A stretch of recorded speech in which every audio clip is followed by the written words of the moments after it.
Nah, bagi saya waktu itu, waktu kecil, sakit adalah bukan hal yang primer jatuhnya. Sehingga pada saat itu, saya takut sakit. Saya berpikir bahwa kalau saya sakit, dari mana uangnya? Dari mana ibu saya bisa mengobati kami kalau kami sakit? Saya berpikir, saya pengen jadi dokter. Kalau saya nanti suatu saat saya sudah besar menjadi dokter, maka saya bernazar akan membuat suatu klinik atau membuat suatu tempat pelayanan kesehatan di mana bagi pasien yang tidak mampu gratis.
Bismillahirrahmanirrahim. Assalamualaikum warahmatullahi wabarakatuh.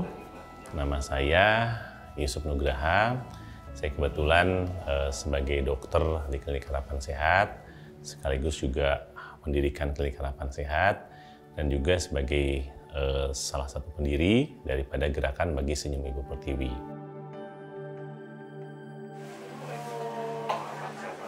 Saya bukan terlahir dari keluarga yang mampu. Saya di usia 5 tahun, ya, ibu dan bapak saya berpisah. Ya. Saya selama itu, ya, ibu mempunyai 5 orang anak, ya. Kemudian ibu sebagai seorang guru, ya, dengan penghasilan yang pas-pasan pada saat itu. Kemudian ibu saya selalu terbuka. Ibu dapat gaji sekian. Ibu saya sudah mulai membagikan gaji ini untuk 1 bulan ke depan, ibu akan gunakan untuk makan sekian. Nah, bagi saya waktu itu, waktu kecil, sakit adalah bukan hal yang primer jatuhnya. Sehingga pada saat itu, saya takut sakit. Saya berpikir bahwa kalau saya sakit, dari mana uangnya? Dari mana ibu saya bisa mengobati kami kalau kami sakit? Jadi ketakutan itulah, ya, yang membuat saya berpikir, saya pengen jadi dokter. Kalau saya nanti suatu saat saya sudah besar menjadi dokter, maka saya bernazar akan membuat suatu klinik atau membuat suatu tempat pelayanan kesehatan di mana bagi pasien yang tidak mampu gratis. Yang kami lakukan itu pertama bahwa kebetulan basic saya sebagai seorang dokter, maka yang pertama kali ya saya bangun di sinilah bagaimana saya bisa bermanfaat sebagai dokter kepada masyarakat. Apa yang kami lakukan ini adalah suatu circle bahwa kami ingin berperan di bidang kesehatan, kami ingin berperan ternyata berhubungan dengan masalah lingkungan hidup, ternyata berhubungan juga dengan masalah kesejahteraan, ternyata juga kesejahteraan berhubungan juga dengan masalah pendidikan.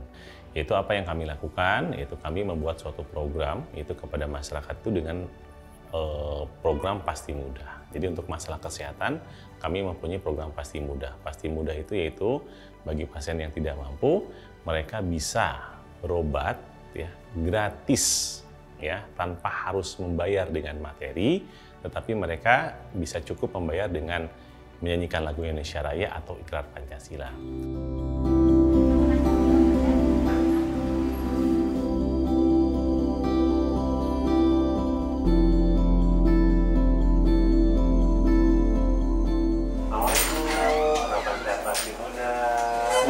Bapak Toto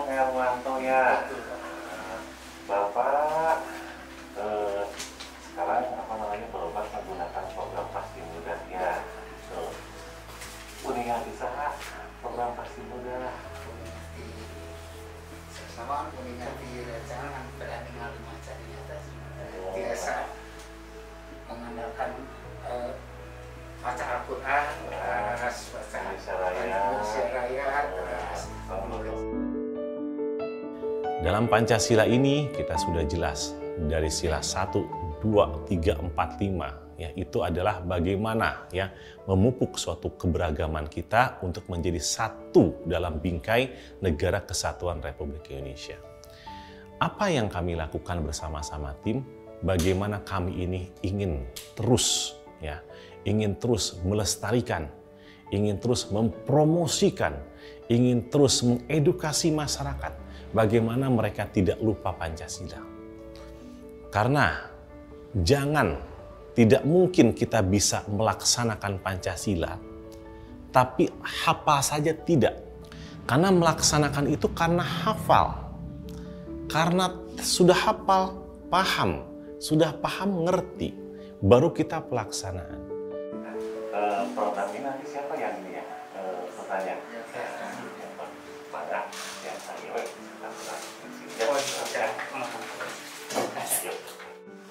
Pancasila mana? Pancasila. Maju kir. 1. Ketuhanan yang Maha Esa. 2. Kemanusiaan yang adil dan beradab. 3. Persatuan Indonesia. 4. Kerakyatan yang dipimpin oleh hikmah kebijaksanaan dalam permusyawaratan perwakilan. 5. Keadilan sosial bagi seluruh rakyat Indonesia. Ya, simpel lah tuh.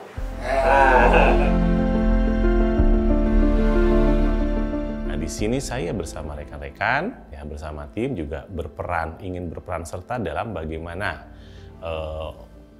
membantu pemerintah untuk bisa membuat lingkungan hidup menjadi lebih baik.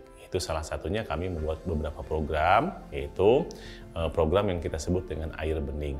Ayo ikut rembuk bersama menjaga lingkungan.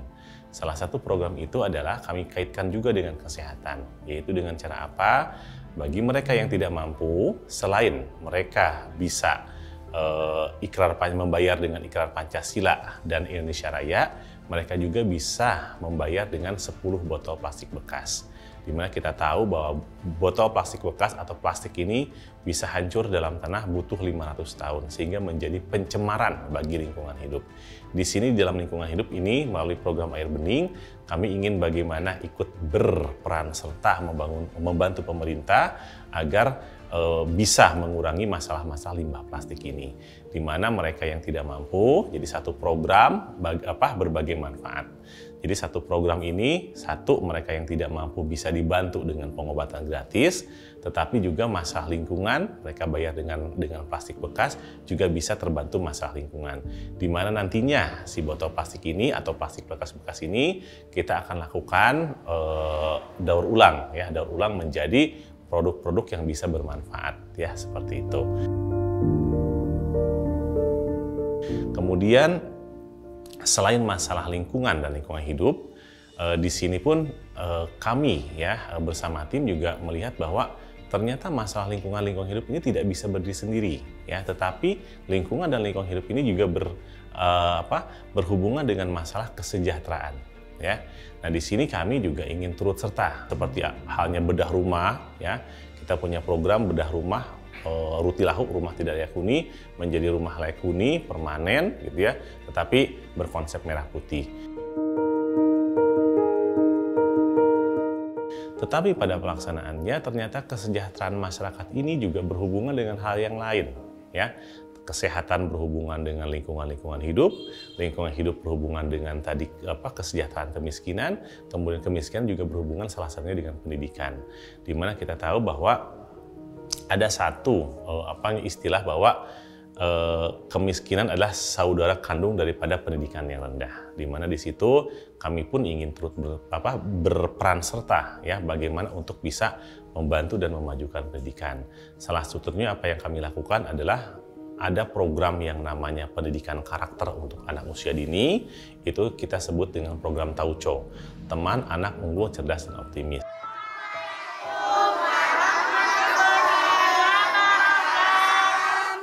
Kami yang ingin maju bersama-sama. kami masuk ke dalam pendidikan usia dini, masuk ke TK-TK, ke PAUD-PAUD, bagaimana kita bisa menebarkan rasa semangat ya, kemudian pendidikan usia dini, di mana di situ ada pendidikan karakter seperti membuang sampah pada tempatnya, kemudian belajar untuk antri dan sopan santun. Apa yang kami lakukan bersama tim ya dengan para tunawisma ya. Kadang-kadang kita banyak atau mungkin ada beberapa ya yang kadang-kadang kita egois ya. Kita hidup hanya sendirian saja, hidup dengan keluarga saja ya. Tapi kadang-kadang di jalanan ya kita melihat mereka yang hidupnya terpinggirkan, mereka yang tidak punya tidak punya rumah, tidak punya tidak punya uang, yang hidup menggelandang di jalanan. Kadang-kadang kita lupa, dan banyak orang yang menghindar dari mereka, menghindar karena mereka, mohon maaf, bau, menghindar karena mereka kotor, menghindar karena mereka memang tidak punya, dan lain sebagainya. Nah, tapi kita ingat bahwa mereka itu bukan binatang, bahwa mereka itu adalah manusia yang harus kita muliakan juga. Bayangkan ada orang ya, para tunawisma yang tidak punya uang, tidak punya makanan. Mereka mengambil makanan dari bekas-bekas sisa sampah. Mereka minum dari kotoran-kotoran air minum yang kita tidak jelas ya, kebersihan higienisnya. Udah lama gak ada di sini. Oh iya.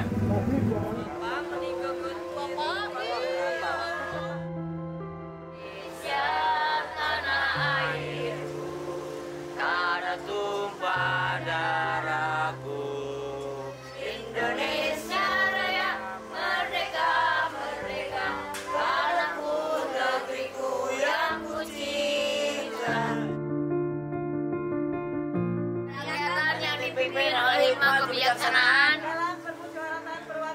dalam permusyawaratan perwakilan 5. Keadilan sosial bagi seluruh rakyat Indonesia. Keadilan sosial bagi seluruh rakyat Indonesia. Makanya kenapa saya bersama tim, saya terjun ya ke lapangan. Saya sengaja malam-malam. Kenapa? Kalau siang kadang-kadang banyak orang yang pura-pura menjadi tunawisma. Pura-pura minta padahal mereka mampu. Tapi kalau malam jelas mereka tidak ada tempat untuk pulang. Mereka tidur beratapkan langit. Mereka tidak ada jaminan kesehatan. Tugas kita adalah bagaimana memberikan sesuatu meskipun itu kecil. Jadi tetap kita harus bisa memberikan yang terbaik bagi masyarakat. Minum obat dari Dokter Yusufku pagi sore langsung, terasa pusing hilang. Cuman saya tidur di emper malam, siang keliling buat arung, mungut limbah. Ya senang-senang hati lah perasaan saya. Nggak ada ambil pusing gitu, senang-senang hati. Alhamdulillah ya dapat membantu kesehatan kita. Terus orang-orang teman-teman saya di sini diperhatikan, makasih gitu. Terus kami misalkan Pak Yusuf mau menolong membagi ini sama kita. Saya menghindari hal-hal yang seremonial. Saya menghindari sesuatu yang sifatnya hanya 1 kali, 2 kali, tidak. Tapi di sini saya dengan tim harus membuat suatu program ini ya tetap berjalan secara reguler dan berkelanjutan. Jadi program ini adalah program yang rutin ya. Kami turun ke jalan, rutin berikan pengobatan gratis bagi para tunawisma, rutin memberikan makanan bagi tunawisma, rutin terus bagaimana menggelorakan semangat nasionalisme, rutin terus mempromosikan, melestarikan Pancasila. Itu yang kami lakukan.